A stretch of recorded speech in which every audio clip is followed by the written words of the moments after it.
नमस्कार साथियों, मेरा नाम है आर.के. सिंह। संस्कृति आईएएस के यूट्यूब चैनल पर एक बार फिर से आप सभी का स्वागत है। आपके सामने कवर पेज लगा हुआ है। आप समझ भी गए होंगे कि आखिर हम आज बात किसकी करने वाले हैं। तो आज हम बात करने वाले हैं अपने देश के फिल्मी जगत के, और कह सकते हैं कि समाज सेवी भी हैं और बड़े ही चर्चित शख्सियत हैं, और इनका नाम है मिथुन चक्रवर्ती। इन्हीं की आज हम चर्चा करने वाले हैं, क्योंकि ये आज चर्चा का विषय बने हुए हैं। क्यों चर्चा का विषय बने हुए हैं, तो इसके बारे में तो हम देखेंगे ही। ये कहा जा रहा है कि फिल्मी जगत का जो सबसे बड़ा पुरस्कार है, अवार्ड है, वो इन्हें अब मिलने वाला है और इसकी घोषणा कर दी गई है। तो देखेंगे कि आखिर कौन सा अवार्ड है जिसको ये पाने वाले हैं, उसकी क्या विशेषता है, और उससे जुड़े हुए जो भी कह सकते हैं कि बैकग्राउंड है, जो पृष्ठभूमि है, जो उसका इतिहास है, उस पर भी हम चर्चा करेंगे। तो चलिए देखते हैं कि आखिर ये पूरा मामला है क्या, जिसके संदर्भ में ये कहा जा रहा है कि मिथुन चक्रवर्ती को मिलेगा फिल्मी जगत का सबसे बड़ा अवार्ड, सबसे बड़ा पुरस्कार। यही न्यूज़ है, इस पर हम आज बात करने वाले हैं। तो देखिए, मिथुन चक्रवर्ती को फिल्म इंडस्ट्री से जुड़े सबसे बड़े सम्मान का कह सकते हैं कि जो पुरस्कार है वो मिलने वाला है, और ये पुरस्कार है दादा साहेब फाल्के अवार्ड। अपने देश का सबसे बड़ा फिल्मी जगत का ये पुरस्कार माना जाता है, और अब ये पाने वाले हैं मिथुन दा। बात करें तो जो अपने देश के यूनियन मिनिस्टर अश्विनी वैष्णव हैं, इन्होंने एक ट्वीट के जरिए ये कह सकते हैं कि ये जो न्यूज़ है इसको अपने सोशल मीडिया प्लेटफॉर्म एक्स जो है उस पर शेयर किया, और इन्होंने ये कहा कि मिथुन चक्रवर्ती के पिछले 50 वर्षों से फिल्मी दुनिया पर राज करते हुए, और इन्होंने इस कह सकते हैं कि सांस्कृतिक कला मंच के ऊपर कई सारे ऐसे विषयों पर कह सकते हैं फिल्में बनाई। इस पर कई सारे कह सकते हैं कि विषयों पर आधारित इन्होंने कई सारे एपिसोड्स बनाए जो कि अपने देश के लिए अमूल्य है, और इसी कारण से इन्हें ये पुरस्कार प्रदान किए जाने की घोषणा की गई है। यूनियन मिनिस्टर ने 30 सितंबर की सुबह सोशल मीडिया प्लेटफॉर्म एक्स पर, जो पहले कह सकते हैं कि इसका नाम कुछ और था, अब क्या है कि अब ये एक्स है, इसी पर एक पोस्ट डाला। ये पोस्ट इनके द्वारा डाला गया है, जिसमें पूरी तरह से बात कही गई है कि आखिर मिथुन चक्रवर्ती को ये फिल्मी जगत का सबसे बड़ा जो अवार्ड है कब दिया जाएगा, कहां पर दिया जाएगा। ठीक है, मिनिस्टर ने ट्वीट में लिखा कि मिथुन दा की शानदार सिनेमैटिक जो जर्नी है, ये कई पीढ़ियों को कह सकते हैं कि ये प्रेरित करेगी, और इसी कारण से हम इन्हें ये सम्मान देने जा रहे हैं, इन्हें सम्मानित करने जा रहे हैं। मिथुन चक्रवर्ती को भारतीय सिनेमा में उनके योगदान के लिए दादा साहब फाल्के जो पुरस्कार है, इससे इनको अब सम्मानित करेगी। इसके अलावा अगर कुछ महत्वपूर्ण बिंदुओं की बात करें तो देखिए, मिथुन चक्रवर्ती को पहली ही फिल्म से मिल गया था इन्हें नेशनल अवार्ड, यानी जब इन्होंने एंट्री की फिल्मी जगत में और इन्होंने फिल्म बनाना शुरू किया, पहली जो इनकी फिल्म थी वो इतनी शानदार थी, इतनी बेहतरीन थी कि उसे देश का नेशनल अवार्ड मिल गया था। इन्हें यह पुरस्कार अगर बात करें तो 8 अक्टूबर 2024 को 17वें नेशनल फिल्म अवार्ड समारोह के दौरान दिया जाएगा। यानी अब जो दादा साहेब फाल्के अवार्ड जिसकी घोषणा की गई है, ये कब दिया जाएगा, तो ये 8 अक्टूबर, देखिए 8 अक्टूबर अब आने ही वाला है, मुश्किल से 8 दिन 1 हफ्ते बचे हैं, और 8 अक्टूबर को जो 17वां जो नेशनल फिल्म अवार्ड है, इस समारोह का आयोजन होना है। इसी समारोह में ये अवार्ड इन्हें मिलेगा। मिथुन चक्रवर्ती ने 1976 में फिल्म मृगया से कहें तो एंट्री की थी, और इसको नेशनल अवार्ड मिला था, और मिथुन चक्रवर्ती ने अब तक कहें तो 350 से अधिक फिल्मों में काम किया है। इससे पहले क्या है कि दादा साहब फाल्के अवार्ड पुरस्कार मिलने से पहले कई सारे अवार्ड इन्हें दिए गए हैं, पद्म भूषण भी मिला है, 3 नेशनल अवार्ड भी मिल चुके हैं। तो ऐसा नहीं है कि इन्हें पहली बार इस तरह का कोई बड़ा अवार्ड मिल रहा है, लेकिन अब तक का अपने देश का जो सबसे बड़ा फिल्मी अवार्ड है, दादा साहब फाल्के अवार्ड, वो उन्हें पहली बार मिलने जा रहा है। इसके अलावा थोड़ा सा अगर इनके करियर की बात करें, इनका जो कह सकते हैं कि इस फिल्मी जगत में जो जर्नी थी वो कैसी रही, तो देखिए 16 जून 1950 को कोलकाता में इनका जन्म हुआ था, और मिथुन चक्रवर्ती ने 24 साल की उम्र में फिल्म जगत में पहली जो फिल्म की वो थी मृगया। तो ये मूवी भी आपके लिए महत्वपूर्ण है। इस फिल्म के साथ ही इन्होंने अपने करियर की शुरुआत की, और पहले ही फिल्म के लिए इन्हें नेशनल अवार्ड मिला था। घिनुआ का किरदार निभाने के लिए एक कैरेक्टर था, और उसी घिनुआ जो कैरेक्टर था इसके निभाने के लिए मिथुन की बहुत ही प्रशंसा की गई, इनके अभिनय की काफ़ी चर्चा हुई, और इसी कारण से इन्हें इनका पहला नेशनल अवार्ड प्राप्त हुआ।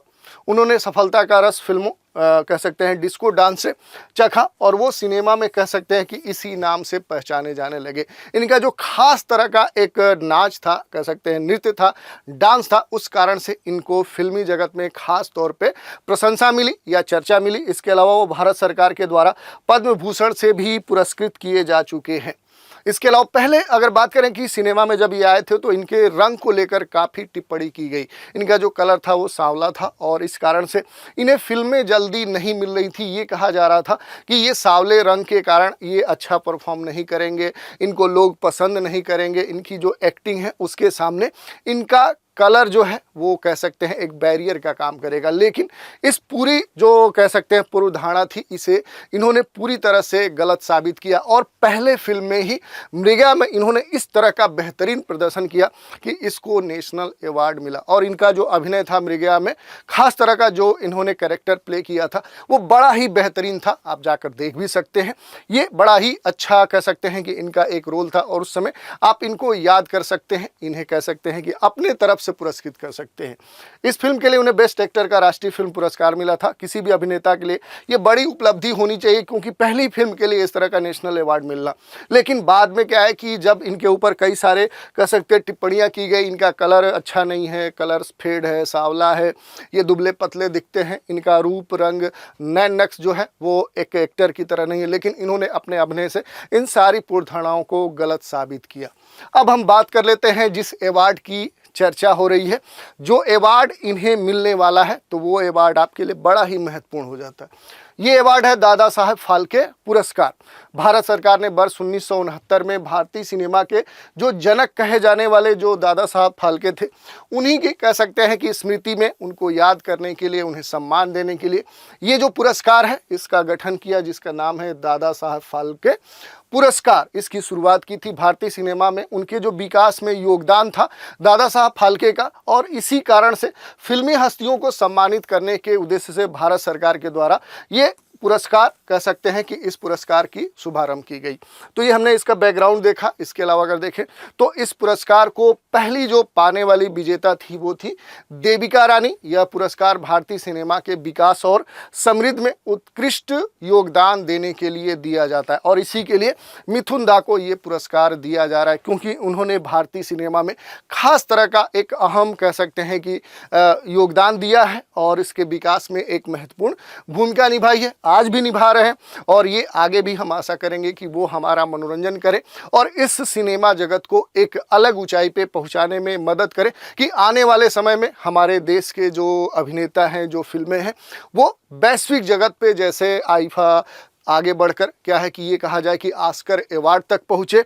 हमारे देश की जो फिल्में हैं जो अब गिनी चुनी होती हैं, जो ऑस्कर तक पहुँचती हैं, वो हर वर्ष पहुँचे और उन्हें अवार्ड भी मिले। तो इस तरह के कह सकते हैं कि हम आशा कर सकते हैं।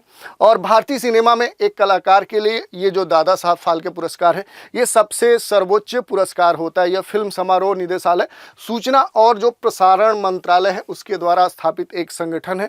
उसी के द्वारा राष्ट्रीय फिल्म पुरस्कार समारोह का आयोजन प्रति वर्ष किया जाता है और इसमें यह पुरस्कार दिया जाता है। यह पुरस्कार भारत के राष्ट्रपति के द्वारा प्रदान किया जाता है। तो ये जो फैक्ट है ये आपके लिए बड़ा ही महत्वपूर्ण हो सकता है कि ये जो पुरस्कार है दादा साहब फाल्के अवार्ड, ये कौन प्रदान करता है, तो अपने देश के जो प्रेसिडेंट हैं, जो राष्ट्रपति हैं, उनके द्वारा किया जाता है। और इस बार जो राष्ट्रपति हैं द्रौपदी मुर्मू, वही इस पुरस्कार को मिथुन चक्रवर्ती को प्रदान करेंगी।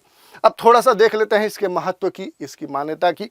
तो दादा साहब फाल्के जो पुरस्कार है ये प्रतिवर्ष राष्ट्रीय फिल्म पुरस्कार समारोह में प्रदान किया जाता है। किसके द्वारा प्रदान किया जाता है ये पहले ही हमने बता दिया है। जो सूचना और प्रसारण मंत्रालय के तहत संचालित संस्था फिल्म महोत्सव निदेशालय के द्वारा आयोजित किया जाता है। इस प्रतिष्ठित सम्मान की अगर बात करें कि आखिर इसमें दिया क्या जाता है, तो देखिए इसमें एक स्वर्ण कमल जो गोल्डन लोटस है वो पदक प्रदान किया जाता है। इसके अलावा एक शॉल होती है और इसके अलावा क्या है कि एक बड़ी राशि भी प्रदान की जाती है। अगर डॉलर में देखें तो $13,000 का नगद पुरस्कार प्रदान किया जाता है। अब देखिए ये इससे ऐसे जो प्रश्न होते हैं आपको भारतीय मुद्रा में भी पूछ सकता है, भारतीय करेंसी में, इंडियन करेंसी में पूछ सकता है, इसके अलावा डॉलर में भी पूछा जा सकता है। तो ये हमने देख लिया। पुरस्कर्ताओं का जो चयन होता है, जैसे इस बार का जो चयन हुआ है वो मिथुन चक्रवर्ती का हुआ है, उसी के बारे में कहा जा रहा है कि जो इसके लिए चयन प्रक्रिया है, इस चयन में भारतीय फिल्म उद्योग की प्रतिष्ठित हस्तियों से बनी एक समिति होती है। वो खास तौर पे जो इसके लिए चुने गए कुछ खास लोग होते हैं उन पर विचार विमर्श करती है, देखरेख करती है, और इनकी देखरेख में ही सावधानी पूर्वक प्रक्रिया के माध्यम से इनमें से एक व्यक्ति का चुनाव किया जाता है या एक से अधिक व्यक्तियों का भी चुनाव किया जा सकता है। दादा साहब फाल्के के अभूतपूर्व कार्य में 1913 में भारत की पहली पूर्ण लंबाई वाली जो फीचर फिल्म थी राजा हरिश्चंद्र, बड़ा ही चर्चित मूवी है। अगर आप नहीं देखे हैं तो जाकर जरूर देखिए, बड़ी ही बेहतरीन मूवी है।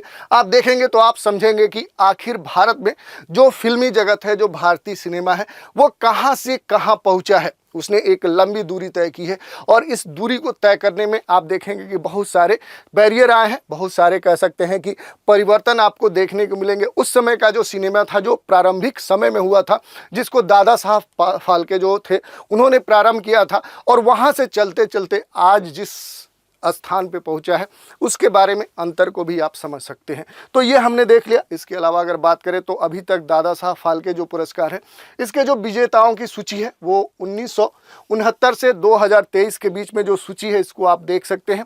लंबी फहरिस्त है। इसमें अगर पहले नाम की बात करें तो पहला जो इसमें पुरस्कार है वो 1969 में देविका रानी को मिला था, और अभी लास्ट का अगर हम पुरस्कार की बात करें 2023 की, तो ये जो पुरस्कार है ये रेखा जी को मिला था हिंदी सिनेमा के लिए। और 2000 अब इसके 24 की बात आएगी तो ये जो पुरस्कार है ये किसके नाम है, तो ये नाम जाता है मिथुन चक्रवर्ती के नाम, और इन्हीं को अब ये पुरस्कार 8 अक्टूबर को होने वाले समारोह में प्रदान किया जाएगा। तो इस तरह से हमने देख लिया कि आखिर ये पूरा मामला क्या था। सबसे बड़ा जो सिनेमा जगत का पुरस्कार है वो मिथुन चक्रवर्ती को दिया जाना है। तो हमने देख लिया कि आखिर अपने देश का जो सबसे बड़ा पुरस्कार है सिनेमा जगत का, दादा साहब फाल्के पुरस्कार, वो किसे दिया जाना है, क्यों दिया जाना है, और इसके साथ जुड़ी हुई इससे महत्वपूर्ण जो बातें हैं उन पर भी हमने चर्चा कर ली। अब आज की चर्चा पर एक प्रश्न भी देख लेते हैं। दादा साहब फाल्के पुरस्कार की शुरुआत कब की गई थी? विकल्प है वर्ष 1960, 1965, 1969 और 1999। तो इस तरह से आज के एपिसोड में हमने देखा कि अपने देश का सर्वोच्च जो सिनेमा जगत का पुरस्कार है दादा साहब फाल्के पुरस्कार, वो किसे मिलने वाला है, तो 2024 के लिए मिथुन चक्रवर्ती को मिलने वाला है। तो आज के एपिसोड में इनसे जुड़ी हुई जो भी महत्वपूर्ण बातें थी उन पर हमने चर्चा की। तो आज के एपिसोड में इतना ही। अगले एपिसोड में एक नए विषय पर फिर चर्चा करने के लिए आपके सामने होंगे, तो आप हमारे साथ बने रहें। इसके लिए धन्यवाद।